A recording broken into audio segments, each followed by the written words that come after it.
Future Hacker Life Path Future. Olá pessoal, bem-vindos de volta ao Future Hacker. Temos aqui um papo muito legal com Mauro Cagliari. Mauro, vamos lá, vamos para uma questão de privatização. Qual o limite da privatização em espaços urbanos, espaços públicos? André, eu acho que a privatização ela está sendo discutida sob uma ótica financeira e ela não está sendo discutida sob uma ótica de apropriação, de valor.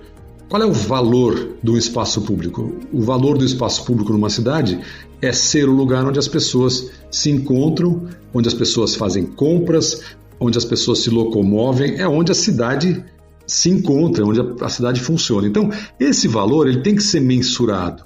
Então, quando a gente pensa em privatizações, acho importante a gente pensar nos critérios que levam alguma coisa a ser privatizada. A privatização pode vir a ser uma ótima solução para alguns lugares e pode vir a ser uma péssima solução para outros lugares. Eu não acho que há uma resposta que abranja todas as possibilidades, mas existem parâmetros. E eu acho que, assim, quando a gente pensa em privatização, a primeira coisa que a gente devia pensar é quais são os valores que a gente tem que preservar. Vou dar um exemplo.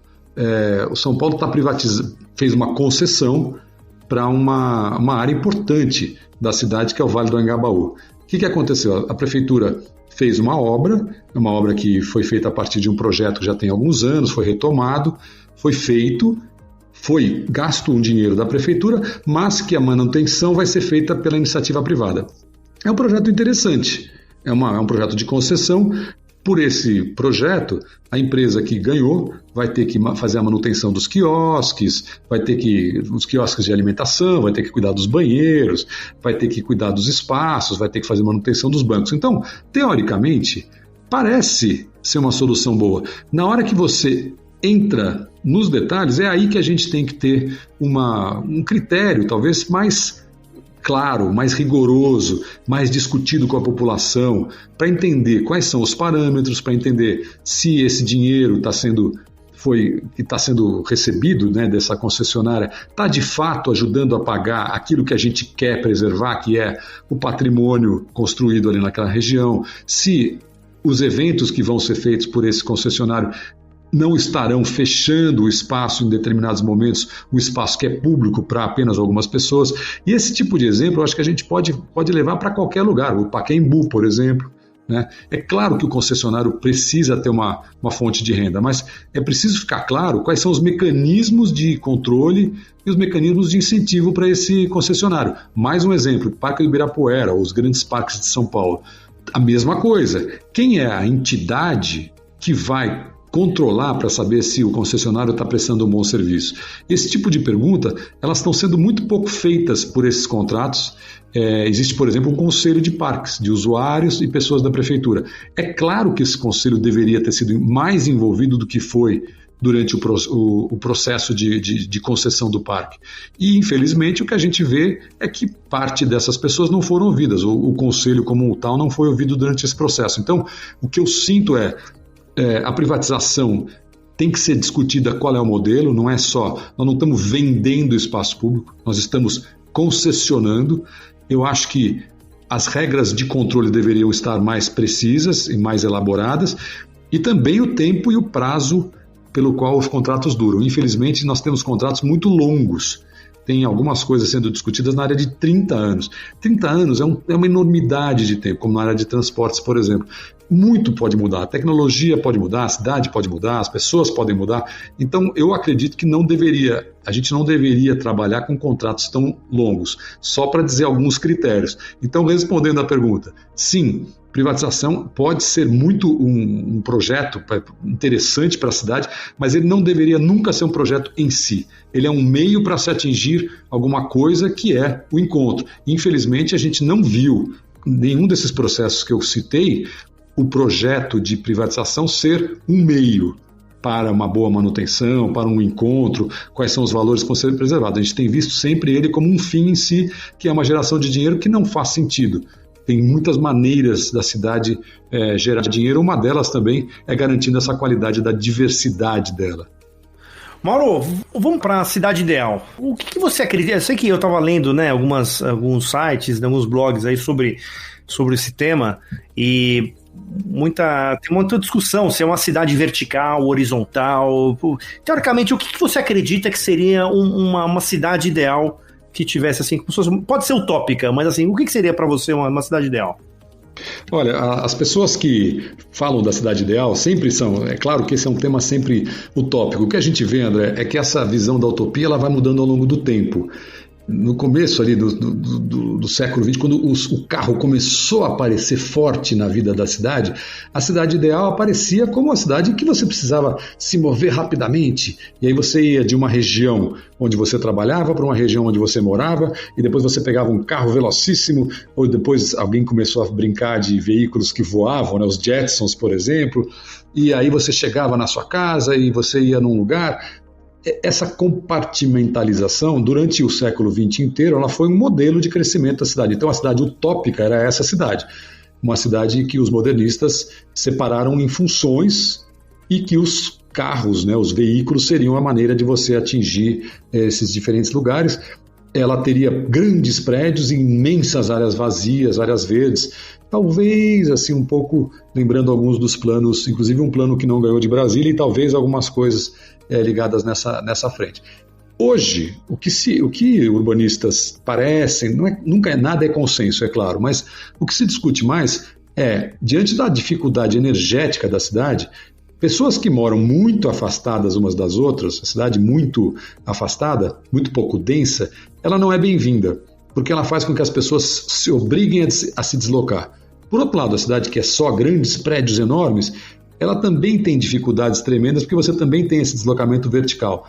Então, o que a gente vê é que são cidades já antigas, mas que têm uma densidade muitas vezes maior, que são cidades como Barcelona, como Paris. Então, na minha cabeça, a cidade ideal, vamos dizer assim, a minha, é aquela que você pode fazer coisas perto de você. É aquela que você tem amigos que você consegue visitar perto, aquelas que você consegue, se tiver que ir longe, pegar um transporte público confiável, e uma cidade segura onde você possa ter lugares de encontrar pessoas. De um modo geral, isso que resume um pouco essa utopia de hoje. Então, a utopia de você poder fazer coisas perto da sua casa, tal, o que ela exige? Ela exige uma certa densidade, que pode ser como a gente tem prédios e tal, mas pode não ser. Você pode ter prédios de 5 andares, por exemplo, que eu particularmente acho muito mais confortáveis, né, para você andar, com grandes calçadas e com lugares perto das casas. Então são pequenos centros regionais que não estão longe das residências, estão perto, mas que tem regras que funcionam. Então, assim, se você tem um bar que está aberto de madrugada e as pessoas que moram do lado desse bar não conseguem dormir, isso já não é mais uma cidade ideal, né? Ela tem que ter um mínimo de funcionamento que garanta que as pessoas consigam conviver.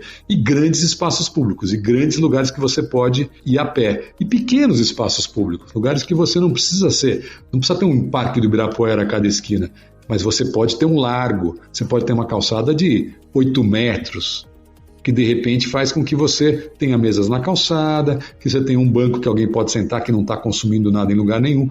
Então, para mim, a cidade ideal está nesse miolo, está na combinação entre a escala local e a escala regional.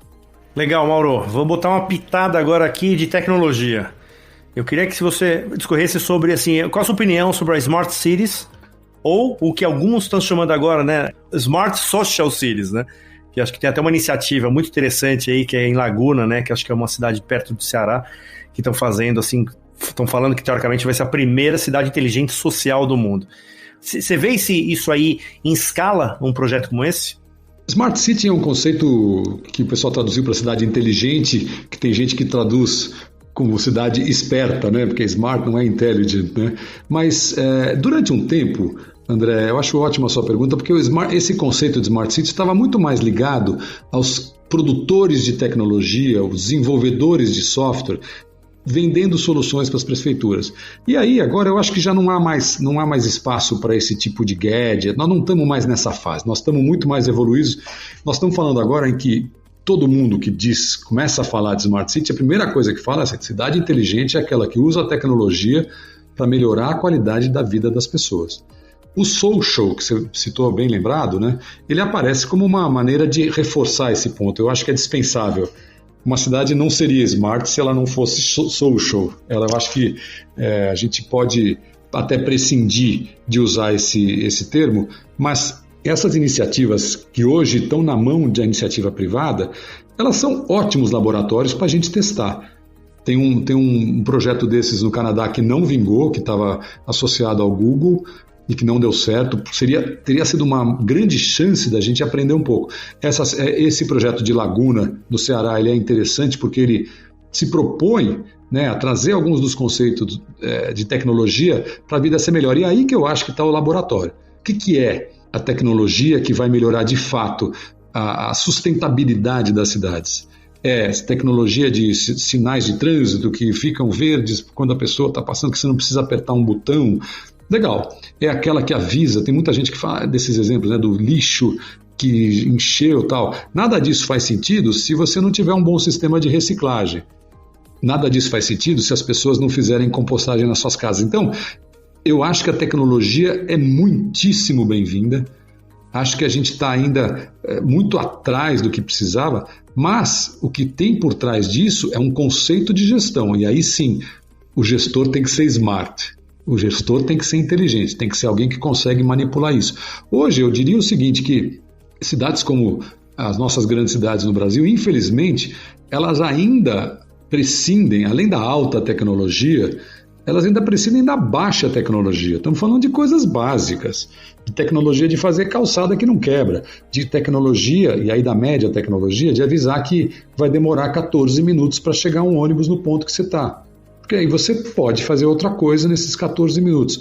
A gente hoje poderia oferecer muito mais. Eu acho que as soluções tecnológicas são muito bem-vindas para isso. Eu acho que a gente poderia usar muito mais, elas precisam se baratear e é muito bom que tenha testes em escala. Em várias cidades do Brasil estão fazendo coisas interessantes, cada uma fazendo um pouquinho, mas esse fórum de cidades, eu acho que hoje já está trocando muita bola sobre o que funciona e o que não funciona. Acho que muita tecnologia foi comprada aí sem ganho efetivo para os cidadãos. E na área de gestão, especificamente, eu acho que tem muito a se oferecer.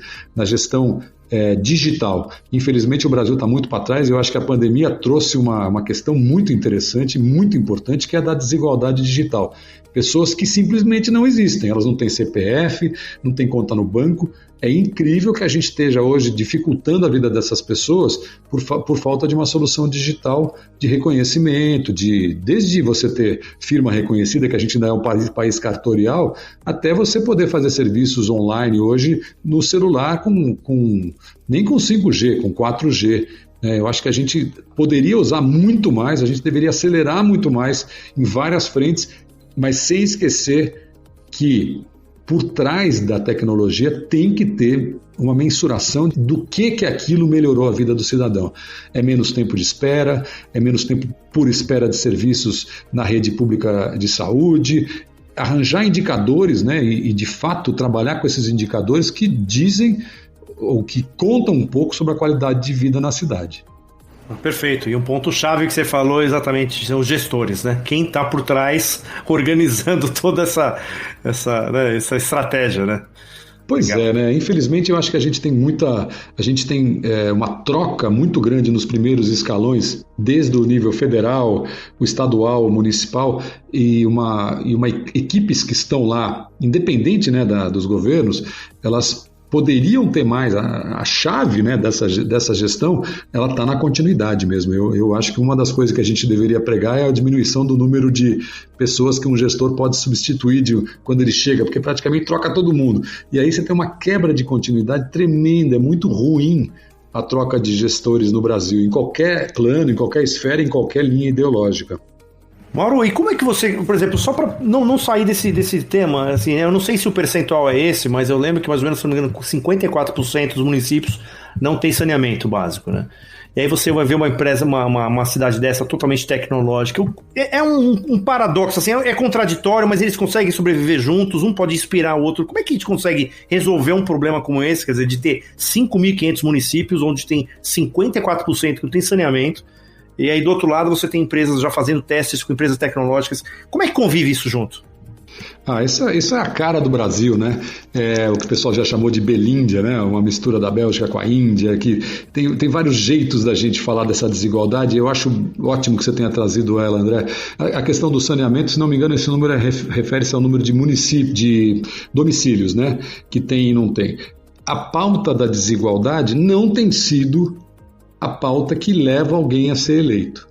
A pauta de redução de desigualdade, infelizmente, não é uma bandeira. Você não vê candidatos gritando, vamos reduzir a desigualdade, porque isso gera numa parcela da população que tem alguma coisa, um medo tremendo de perder o que já tem, que não faz sentido, e na outra ponta, talvez um certo, não sei, um desestímulo, ou até uma certa dúvida, não, isso é apenas mais uma promessa. E eu acho a grande pauta. Em vez da gente estar discutindo a afinidade ideológica de certo candidato ou certa candidata, aquilo que está sendo feito em outras esferas, a gente deveria estar discutindo desigualdade. E exatamente o que você falou. Como é que a gente reduz o número de pessoas que não têm acesso a esgoto, a saneamento, a transporte, a água, a questão digital e a saúde? A gente tem um grande salto em educação, no número, mas infelizmente não tanto na qualidade. Então, essa é uma pauta que está sempre presente também. Como é que a gente convive com isso? A gente convive porque a gente sempre conviveu. O Brasil sempre foi o país que tinha uma elite razoavelmente educada, né, globalizada, que estudou fora, que tem ideias e que fala línguas e consegue ver soluções de outros países, e uma grande parcela da população que não tinha acesso, nem sabia ler. Né? Em 1950, metade dos brasileiros não sabia ler. Então é desse país que a gente está falando. Nós estamos vivendo até hoje os ecos desse sistema desigual. Hoje, quando a gente pensa nas pautas, eu não consigo ver nada mais importante do que a redução da desigualdade. E ela não é diminuir aquilo que as pessoas da classe média têm. Porque nós não estamos falando de pessoas que têm muito, nós estamos falando de tentar redistribuir um pouco daquelas pessoas que têm muitíssimo para pessoas que não têm nada. E aí nós estamos falando, eu acho muito importante voltar para o tema da cidade, porque como é na cidade que se manifesta grande parte dessa desigualdade, é na cidade que a gente tinha que resolver. E aí esse contraste, regiões centrais com regiões periféricas, ele tem que ser enfrentado. Eu estudei bastante a questão de caminhar, né, de andar a pé, de calçadas. Parece besta falar disso, mas calçada, que é uma tecnologia que existe desde, sei lá, você vai até Pompeia, na época do Império Romano tinha calçadas ótimas, a gente não consegue fazer calçadas ótimas aqui.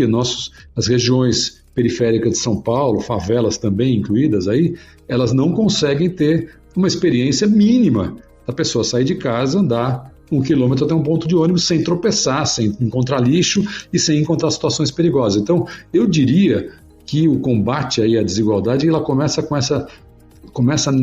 nesse contraste, nesse paradoxo, como você bem colocou, né, principalmente no contraste entre periferias e as regiões centrais da cidade. Melhorar as regiões centrais, mas melhorar muito as periferias.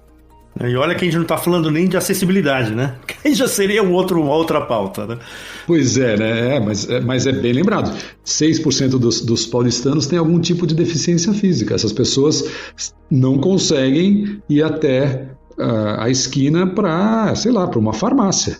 É uma tristeza você ter 6% das pessoas que não podem sair de casa, né? Mauro, estamos chegando aqui ao final. Eu queria que você deixasse a última palavra e, novamente, queria agradecer a tua participação, uma aula que a gente teve aqui. E eu queria que você deixasse a sua última palavra para a nossa audiência.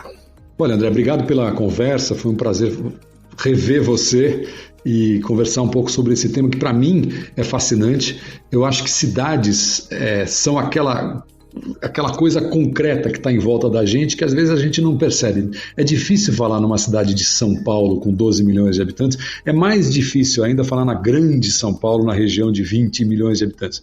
Mas é possível falar do bairro. E eu acho que a gente, estimulando essa conversa sobre bairros, a gente faz parte de um movimento de pessoas que estão querendo tomar conta da sua cidade, que estão querendo dar força para o comércio local e que estão querendo participar de uma coisa que a gente às vezes não associa, né? Mas política, a palavra vem de polis, né? Que justamente quer dizer cidade. Então, a participação política é inerente à cidade. E eu acho que conselho de transporte, conselho de bairro, ou o grupo de moradores do prédio e tal, eu exorto todo mundo que nos ouve a participar cada vez mais desse tipo de coisa, porque é nessa conversa, é nessa troca que a gente vai ficar cada vez mais dono da cidade, né? E as pessoas que estão donas de um pedaço daquela sua cidade, elas vivem melhor, elas trocam melhor, elas se sentem mais seguras e a cidade como um todo se beneficia disso. Perfeito, Mauro. Obrigado novamente e até a próxima. Espero que aqui sinta-se em casa. Quando quiser, tiver novas pautas aí, a gente vai estar à disposição aqui para ouvi-lo aqui. Obrigado, Mauro. Obrigado, André. Um abração para você. Future Hacker. Life. Path. Future.